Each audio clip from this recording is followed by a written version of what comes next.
Dear students, welcome to our academy and welcome to the next video of the series. In this series we are learning some numericals related to gravitation and हमने कल भी कुछ numericals किए थे हमारे previous video में. आज भी हम क्या करेंगे, कुछ न्यूमेरिकल्स हम डिस्कस करेंगे. Okay, so let's start with a easy MCQ question. बहुत इजी है बट ये आ सकता है. देखिए क्वेश्चन लिख लीजिए आप. The weight of an object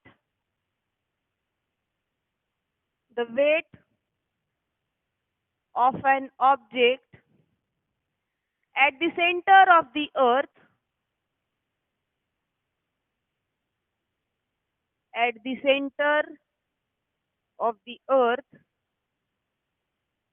of radius r is. इसके ऑप्शंस भी दिए. देखिए option A is twice its weight on the surface. Option B is half of its weight on the surface. Option C is 0. Option D is can't predict. लिख लीजिए question.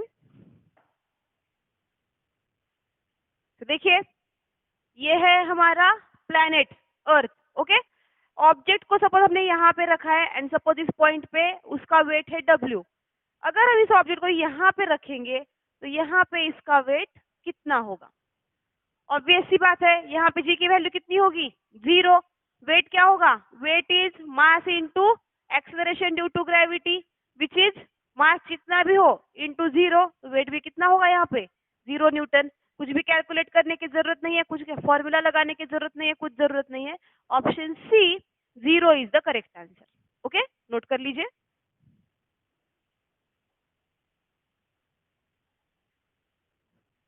Okay, next question. मैंने आपको एक escape velocity का formula बताया था. देखिए उसी फॉर्मूला के ऊपर डिपेंडेंट ये क्वेश्चन है.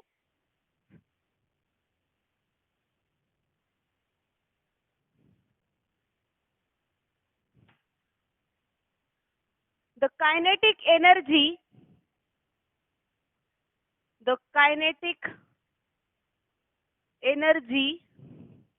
needed to project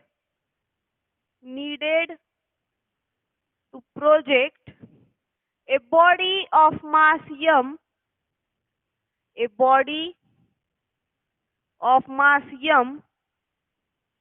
from the earth's surface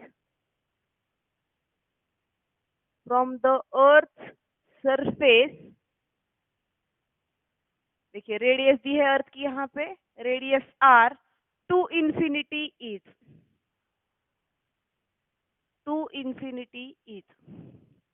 लिख लीजिए question. Note down the question.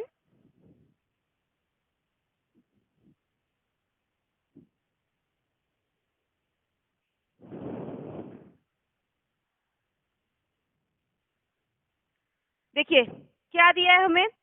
यह है हमारा सरफेस ऑफ द अर्थ. हमने मतलब देखिए ये सेंटर है, ये है सरफेस ऑफ द अर्थ. हमने क्या किया है, इस ऑब्जेक्ट को प्रोजेक्ट किया है अपवर्ड्स.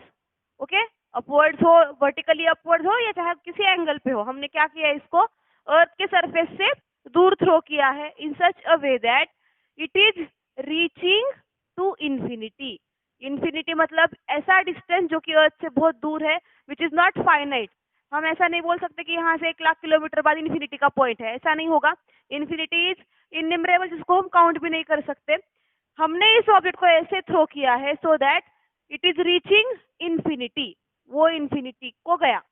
तो आपको यहाँ पे एक बात समझनी चाहिए, वो ऑब्जेक्ट जिसको हमने प्रोजेक्ट किया है, वो ऑब्जेक्ट जिसको हमने थ्रो किया है, it is actually going out of the earth gravitational influence.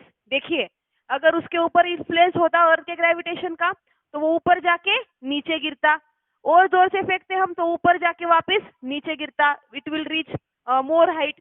अगर हमने और जोर से फेंका है तो एक पॉइंट ऐसे आएगा कि वो ऊपर जाएगा, अर्थ के ऊपर नहीं आएगा लेकिन वो अर्थ के अराउंड घूमना स्टार्ट करेगा. वहां पे भी एस्केप का फॉर्मूला नहीं लग सकता. But in this case when it is reaching infinity, तो यहाँ पे हम बोल सकते हैं कि उस ऑब्जेक्ट ने क्या किया है, अर्थ को एस्केप किया है। वो ऑब्जेक्ट अर्थ का जो ग्रेविटेशन इन्फ्लुएंस है उससे बाहर चला गया, तो हमने उसको कितनी वेलोसिटी से फेंका होगा? The velocity will be equal to escape velocity. Okay, तो देखिए गिवन गिवन रेडियस कितना दिया है, देखिए अर्थ का r। ओके, एंड वेलोसिटी क्या है उस ऑब्जेक्ट की? It is equals to v escape. Velocity क्या है उस ऑब्जेक्ट की? v escape. कैलकुलेट क्या करना है, देखिए हमें फाइंड आउट करना है काइनेटिक एनर्जी, जितनी हमने उस ऑब्जेक्ट को इसको प्रोवाइड की थी एंड उस एनर्जी की वजह से उसने एस्केप किया। हमें जनरल फॉर्मूला पता है काइनेटिक एनर्जी का, हाफ mv²।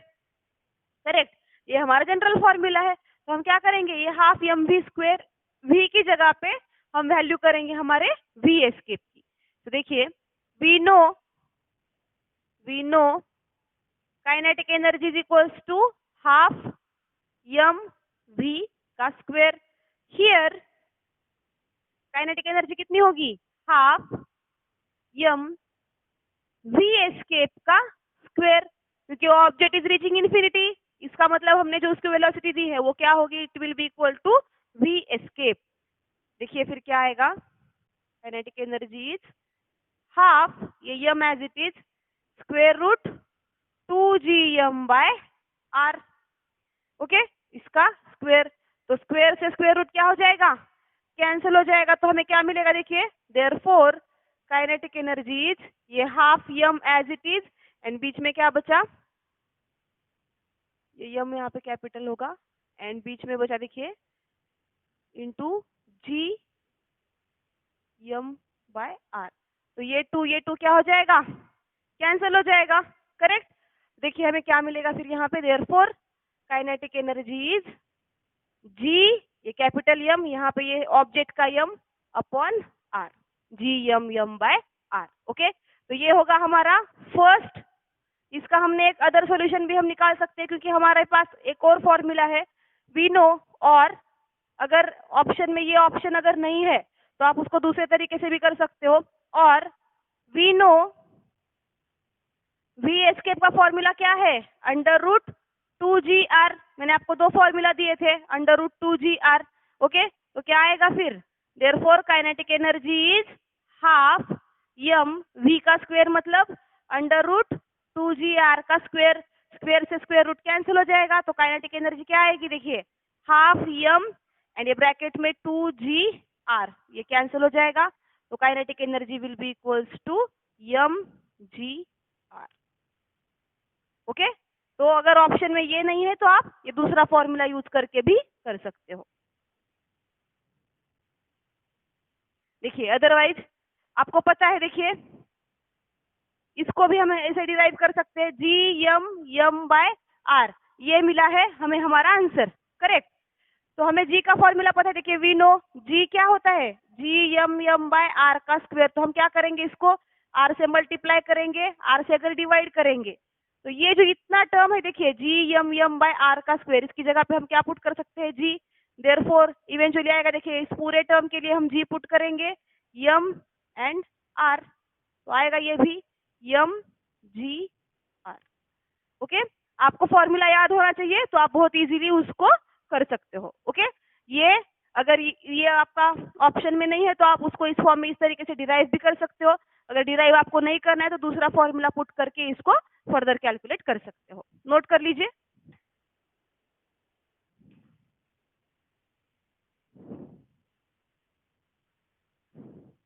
यस, देखिए नेक्स्ट क्वेश्चन।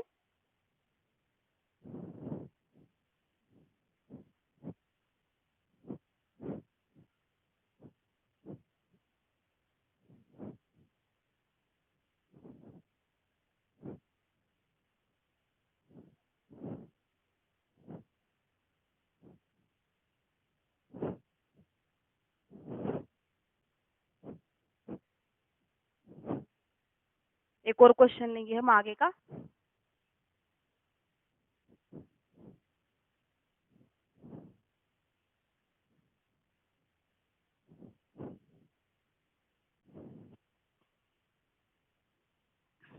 लिख लीजिए question. Two spherical bodies, two spherical bodies of mass m and phi m and radii r and 2r, r and 2r respectively are released in free space, are released in free space with initial separation,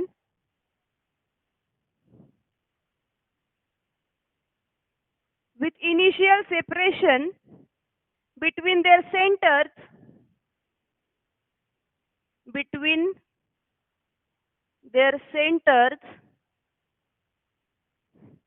equal to 12r, equal to 12r.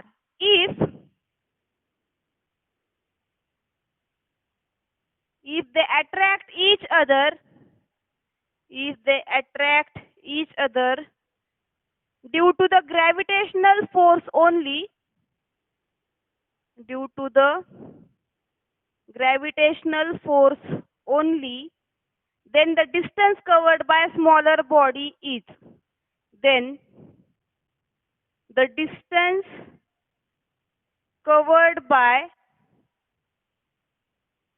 smaller body just before collision is, just before collision is. Question लिख लीजिए।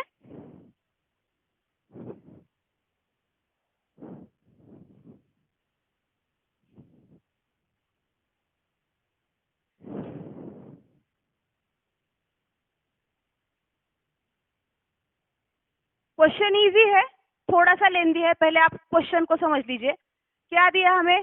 दो spherical bodies है, exactly मतलब spherical shape होगा। एक का मास है m, दूसरे का मास है 5m, मतलब एक ऑब्जेक्ट छोटा है, एक बॉडी छोटी है, एक बड़ी है। एक की रेडियस है r, दूसरे की है 2r, एंड दोनों में इनिशियल सेपरेशन दिया है हमें, देखिए 12r। दोनों मतलब एक साथ ही रिलीज नहीं किए हमने, देखिए मतलब रिलीज तो एक साथ किए है, लेकिन उनका जो इनिशियल हाइट होगा फ्रॉम द सरफेस वो सेम नहीं होगा, दोनों के बीच में डिस्टेंस होगा equal to 12r। Okay, and दोनों अभी नीचे गिर रहे ग्रेविटेशनल फोर्स की वजह से उस सरफेस के ऊपर। तो वो जो ऑब्जेक्ट है, छोटा ऑब्जेक्ट, जब कोलाइड करेगा बड़े ऑब्जेक्ट से, तो वो एक्चुअल में कितना, वहां पे देखिए हमें कितना डिस्टेंस कवर करेगा बिफोर कोलिजन, ये हमें यहाँ पे फाइंड आउट करना है। तो देखिए सपोज ये है हमारा बड़ा ऑब्जेक्ट, ओके, एंड सपोज ये है हमारा छोटा ऑब्जेक्ट। इसकी रेडियस ये है देखिए r, एंड इसकी रेडियस कितनी है ये 2r, एंड दोनों के सेंटर से जो सेपरेशन जो दिया है ना हमें, देखिए the separation between their centres, separation centre से दिया है।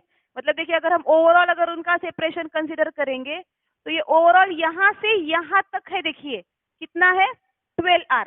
तो इसमें से ये एक r गया, करेक्ट, ये 2r 2r गया, तो ये डिस्टेंस कितना होगा? एक्चुअल कोलिजन कितने में होगा? सिर्फ 9r में ही होगा, करेक्ट। एक्चुअल डिस्टेंस कितना? ये छोटी बॉडी जो है, सपोज इसको हम ए कंसिडर करेंगे, इसको हम बी कंसिडर करेंगे। वो जो ऑब्जेक्ट ए है वो बी के ऊपर कोलाइड कब करेगा? When it covers an distance of 9r। Okay, and suppose दोनों मतलब एक दूसरे की तरफ अगर मूव करे, ऐसा अगर हम देखेंगे तो ये भी मूव करेगा, ये भी मूव करेगा, करेक्ट। तो हमें उनके बीच में जब ये इसको कोलाइड करेगा तो एक्चुअल में वो कितना डिस्टेंस कवर करेगा, ये हमें यहाँ पे कैलकुलेट करना है। तो कोलिजन कब होगा? देखिए कोलिजन के लिए हम 12r यूज करेंगे क्या? नहीं, क्योंकि ये जो 12r डिस्टेंस दिया है वो दिया है from centre of one object to the centre of another object. But collision देखना है तो हमें सरफेस में कितना डिस्टेंस है वो देखना होगा। इसके लिए रेडियस जो भी है वहां से हमें उसको निगलेक्ट करना होगा, तो बचेगा क्या? सिर्फ 9r। ओके, तो देखिए इसको स्टेप वाइज कैसे करना है हमें इस क्वेश्चन को। Let A be the smaller body and B be the bigger body, B be the bigger body. Okay, तो therefore मास ऑफ ए कितना दिया है हमें m एंड रेडियस ऑफ कितना दिया है हमें r. Okay, similarly mass of B कितना दिया है हमें, मास ऑफ बी दिया है हमें 5m and radius of B दिया है हमें 2r. करेक्ट. तो अभी हम क्या करेंगे, दोनों के बीच में जो ग्रेविटेशनल फोर्स होगा, ग्रेविटेशनल फोर्स ऑफ अट्रैक्शन, वो कैलकुलेट करेंगे. Therefore the gravitational force of attraction between them is, क्या है हमारा फोर्स का फॉर्मूला, जी m बाय r का स्क्वायर. अब ये जी कितना होगा, ये होगा ऑब्जेक्ट ए का, ये होगा ऑब्जेक्ट बी का मास. ओके, जी तो सेम रहेगा, r होगा दोनों में का separation distance from the centre. तो वैल्यूज है हमारे पास, देखिए जी को जी रखेंगे, मास ऑफ ए कितना है हमारे पास, mass of A is m and mass of B is 5m and दोनों के बीच में कितना है, देखिए ये जो डिस्टेंस है वो सेंटर से है 12r. तो क्या मिलेगा हमें, देखिए देयरफॉर ये 5g m इंटू एम ही होगा m का स्क्वायर अपॉन 12r, ये होगा दोनों के बीच में डिस्टेंस. देखिए 5g m square by 12r, this will be the distance between them. अभी हम क्या करेंगे, दोनों का एक्सेलरेशन फाइंड आउट करेंगे. देयरफॉर एक्सेलरेशन ऑफ ए, अब ए रेफर कर रहे हैं हम for smaller body and B refer करेंगे हम for bigger body. And acceleration of B, acceleration क्या होता है, देखिए force is mass into acceleration. तो एक्सेलरेशन क्या होगा, F upon m and A के लिए है तो ये होगा ma. सिमिलरली यहाँ पे इसका एक्सेलरेशन क्या होगा, F अपॉन mb. अब ये F की वैल्यू दोनों के लिए कैसी होगी, सेम होगी, तो m के वैल्यूज रख देंगे. तो एक्सेलरेशन क्या होगा, देखिए F की value 5g m square by 12r and upon ये मास कितना है m, तो m से m ये कैंसिल हो जाएगा. तो एक्सेलरेशन क्या बचेगा, 5g m बाय 12r, ये होगा एक्सेलरेशन ऑफ ऑब्जेक्ट ए, क्योंकि वो मूव कर रहा है एंड इसकी मोशन भी क्या होगी, एक्सेलरेटेड मोशन होगी एंड वो एक्सेलरेशन होगा due to the gravitational force.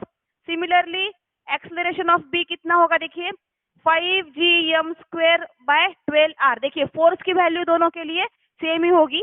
Okay, and नीचे का देखिए m b कितना है 5m, 5 से 5 कैंसिल, यहाँ का एक m, यहाँ का एक m कैंसिल. तो एक्सेलरेशन ऑफ बी कितना होगा, देखिए gm बाय 12r, ये होगा एक्सेलरेशन ऑफ बी.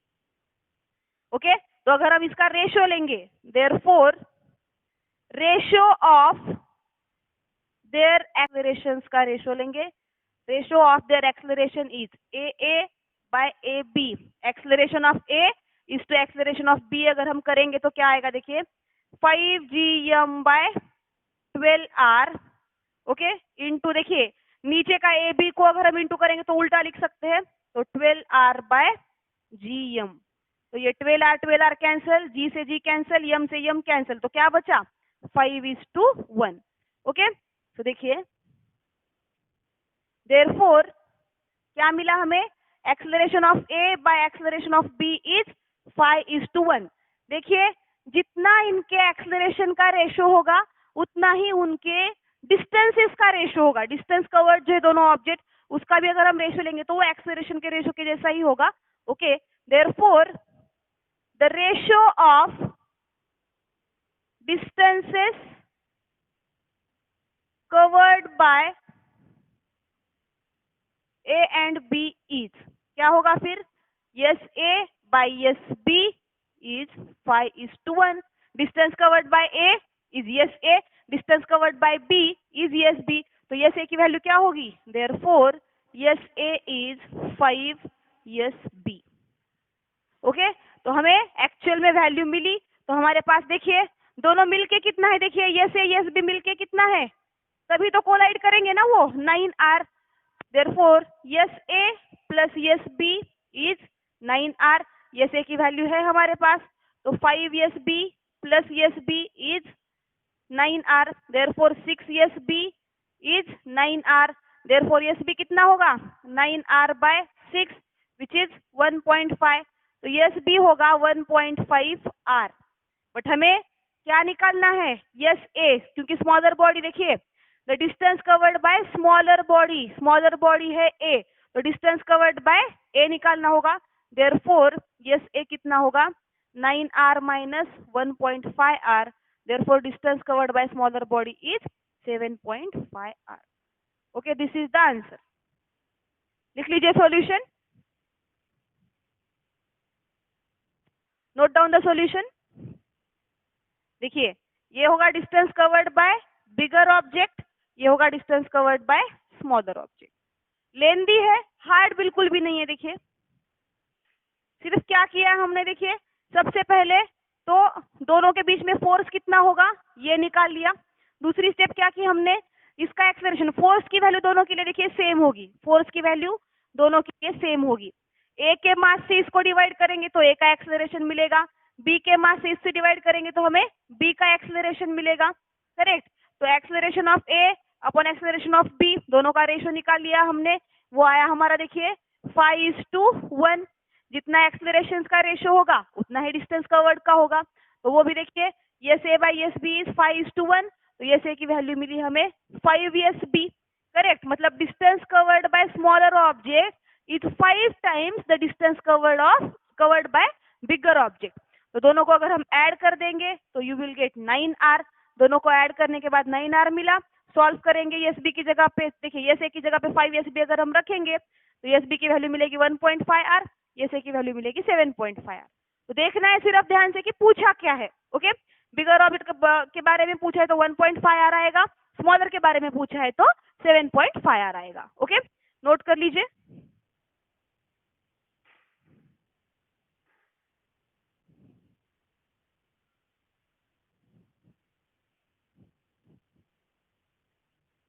ये जितने टाइम में बोर्ड क्लीन करी उतने में आप फास्ट फॉरवर्ड कर सकते हो, because it is a time consuming task, तो आप आगे फास्ट फॉरवर्ड कर सकते हो।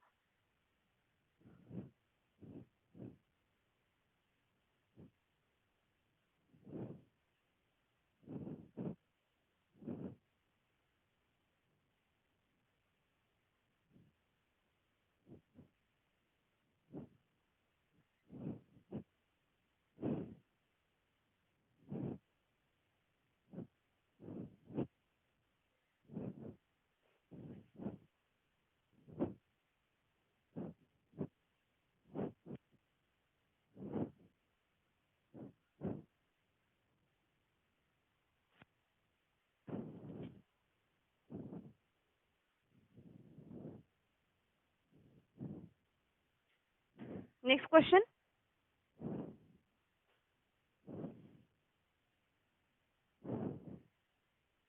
एक दो फॉर्मूला लिख लीजिए आप।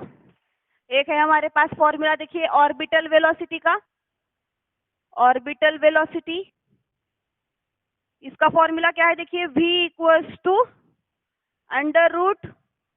√GM/r, ये होगा हमारा फॉर्मूला ऑर्बिटल वेलोसिटी का। एंड दूसरा एक फॉर्मूला लिख लीजिए पीरियड ऑफ रिवॉल्यूशन, ये बहुत इंपॉर्टेंट है। देखिए पीरियड ऑफ रिवॉल्यूशन के ऊपर डेफिनेटली क्वेश्चन आ सकता है। Period of revolution T² is 4π²r³/GM। Okay, ये होगा हमारा फॉर्मूला नंबर 2। आज के लिए नए फॉर्मूले हैं दो। ओके, एक है पीरियड ऑफ रिवॉल्यूशन, मतलब सपोज ये एक प्लैनेट है, उसके अराउंड एक सैटेलाइट घूम रहा है, तो ये इसका पीरियड हम कैसे निकाल सकते हैं कि वो उस प्लैनेट के अराउंड घूमते टाइम एक रिवॉल्यूशन कब कंप्लीट करेगा, ये हम इस फॉर्मूला के हेल्प से निकाल सकते हैं। ओके, लिख लीजिए formula.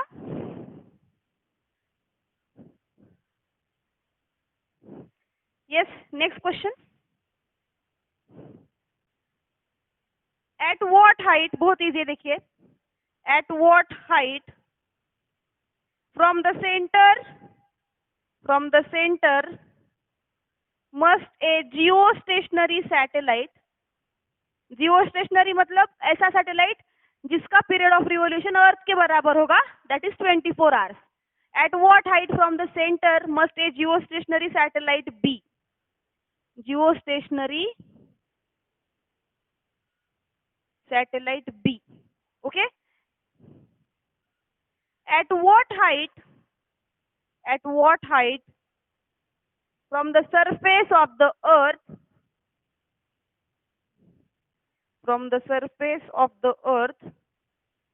should it be placed? मतलब जियोस्टेशनरी सैटेलाइट कहाँ पे होना चाहिए so that it has the time period of 24 hours. अब वो जो हाइट है वो सरफेस से कितना होना चाहिए एंड सेंटर से कितना होना चाहिए, ये कैलकुलेट करना है। क्वेश्चन लिख लीजिए आप।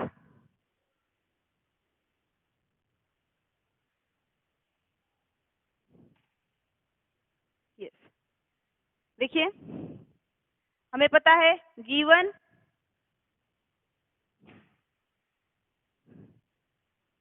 रेडियस कितना होगा अर्थ का 6.4 into 10⁻6 metre, okay. Mass of earth is 6 into 10⁻24 kilogram and time period कितना होना चाहिए, जियो स्टेशनरी है मतलब it must be equal to the radius of earth that is 24 hours.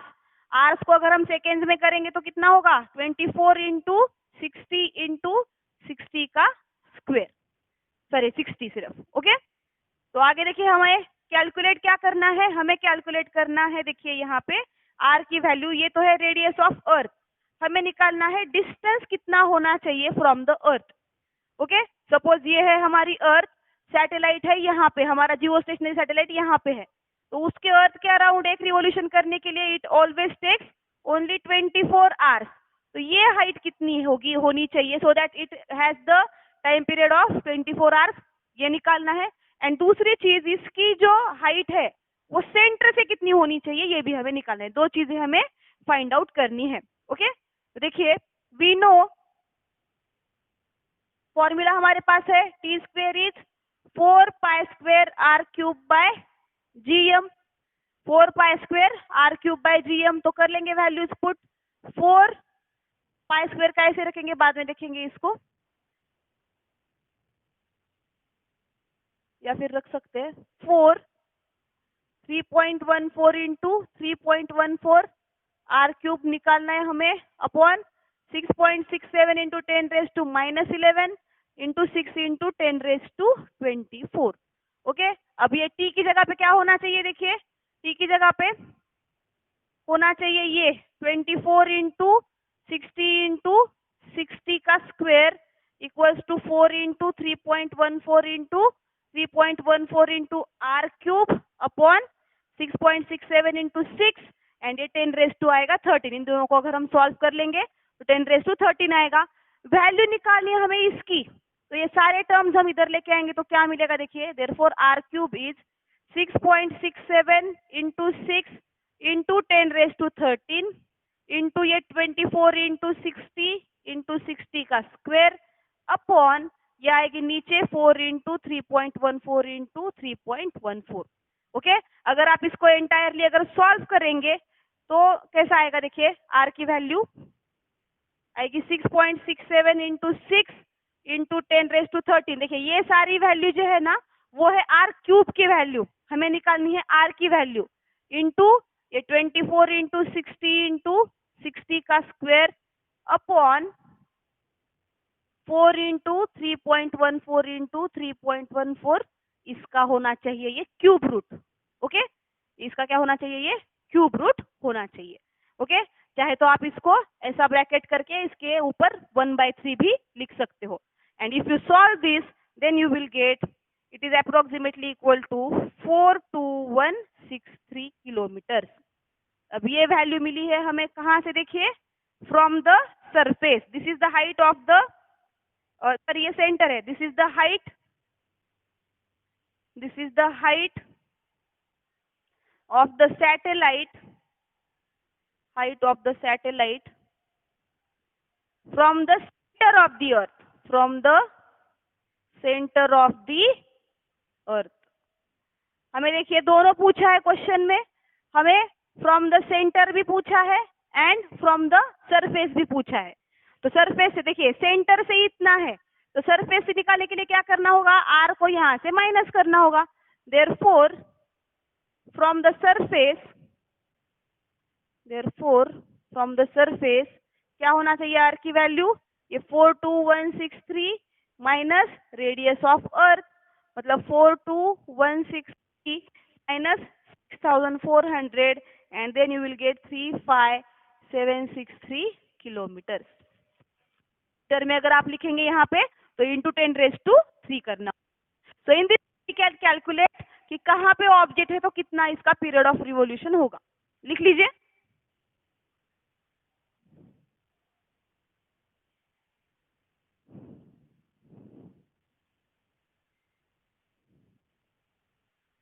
एक क्वेश्चन लेंगे और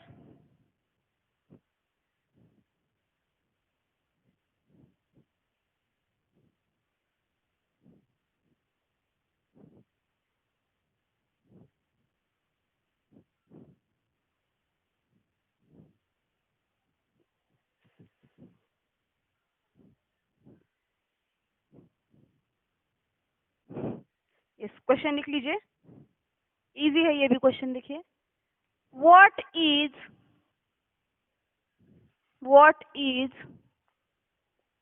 the relationship between the time period of a satellite, and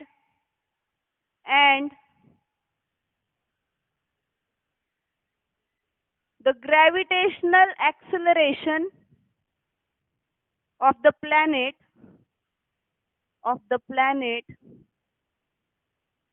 it is orbiting।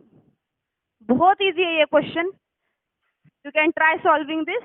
जब तक मैं ये क्लीन कर रही हूँ।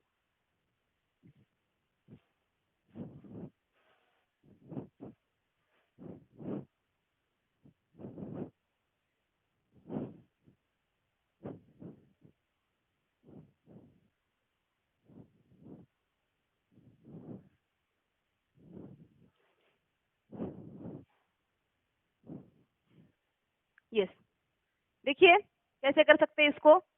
वी नो टी स्क्वायर कितना होगा, देखिए 4π²r³/gm। Okay, 4π²r³/gm। इसको हम इक्वेशन 1 कर लेंगे। ऑल्सो जी की वैल्यू क्या होगी, gm/r का स्क्वायर। तो इससे देखिए यहाँ पे एक टर्म है g, तो g की वैल्यू क्या होगी, therefore g is gr²/m।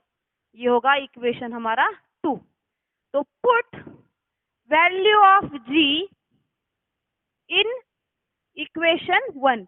g की वैल्यू अगर हम इक्वेशन 1 में पुट करेंगे तो हमें क्या मिलेगा, देखिए therefore we get T square equals to 4π²r³ G की जगह पे हम ये पुट करेंगे gr²/m इंटू ये यम जो है वो एज इट इज रहेगा। ठीक, यम यहाँ पे देखिए हो जाएगा कैंसिल, तो हमें क्या मिलेगा, देखिए यम कैंसिल होगा, r³ से यहाँ का कैंसिल होगा। Therefore T square is 4π²। देखिए r³ में से r² चला गया तो बचेगा सिर्फ r/g। तो ये होगा relationship between period and acceleration. Time period and acceleration due to gravity में ये रिलेशनशिप होगा। ओके, अदरवाइज आप ऐसे यहाँ पे ऐसा भी लिख सकते हो, और g इक्वल्स टू 4π²r/t का स्क्वायर, ऐसा भी आप यहाँ पे इसको लिख सकते हो। नोट कर लीजिए। Okay, so this is all about today's video. आज के लिए इतना ही। रिमेनिंग जो क्वेश्चंस है वो हम कल के वीडियो में कर लेंगे। तो मिलते हैं कल। Thanks for watching this video.